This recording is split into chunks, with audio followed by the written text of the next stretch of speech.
Hello नमस्कार दोस्तों, खेसारी लाल का छठ पूजा का शूटिंग चालू हो गया, जो कि आप वीडियो में क्लिप आना देख चुके हैं और क्लिप एक से एक आपको दिखाया जाएगा। बता दो भाई कि कोमल सिंह के साथ, नीलम गिरी के साथ और हो सकता है प्रिया सुहानी का भी साथ आ सकता है खेसारी लाल का ज़बरदस्त सॉन्ग छठ का। चलिए बता दे भाई, खेसारी लाल का फैन है तो चैनल को सब्सक्राइब करिए और वीडियो को लाइक कीजिए। बता दे भाई, छठ सॉन्ग आने से पहले 2 गाना आने वाला है भाई, 2 गाने वाला है, जो कि एक ग्लोबल म्यूजिक से फर्स्ट लुक पोस्टर उसका लॉन्च कर दिया है, जो कि अलग म्यूजिक से आएगा और बहुत बड़ा एक सॉन्ग आने वाला है ग्लोबल म्यूजिक से और सारेगामा हम भोजपुरी से। भाई जमानत मूवी का बात करें, जमानत मूवी नहीं बल्कि वेब सीरीज होना, उसका शूटिंग चालू होने वाला है इसी महीने से भाई, इसी महीने के एंड से यानी अक्टूबर दिवाली बाद से उसका शूटिंग चालू हो जाएगा।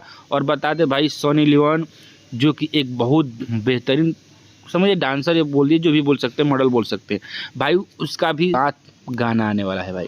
खेसारी लाल का एक से एक बेहतरीन गाने वाला है। बता दे भाई, वरुण धवन के साथ उनके मूवी में गाने आने के बाद खेसारी लाल बहुत चर्चित हो गए हैं और नीलम गिरी बिग बॉस से निकलते हैं भाई, तुरंत खेसारी लाल के साथ एक गाना का शूटिंग की है जो कि सुर म्यूजिक का है और खेसारी नीलम गिरी उसके साथ साइन भी कर चुकी है भाई। बता दें, बहुत बड़ा गाना होने वाला है भाई। इसके साथ ही बता दें, आप वीडियो कहाँ से देख रहे हैं, कहाँ से नहीं देख रहे हैं, आप वीडियो अच्छा लग रहा है तो कमेंट करें और शेयर करें, और आप वीडियो कहाँ से देख रहे हैं कमेंट जरूर करो, चैनल को सब्सक्राइब करें। चलिए मिलते हैं नई अपडेट के साथ अगले वीडियो में, तब तक के लिए धन्यवाद।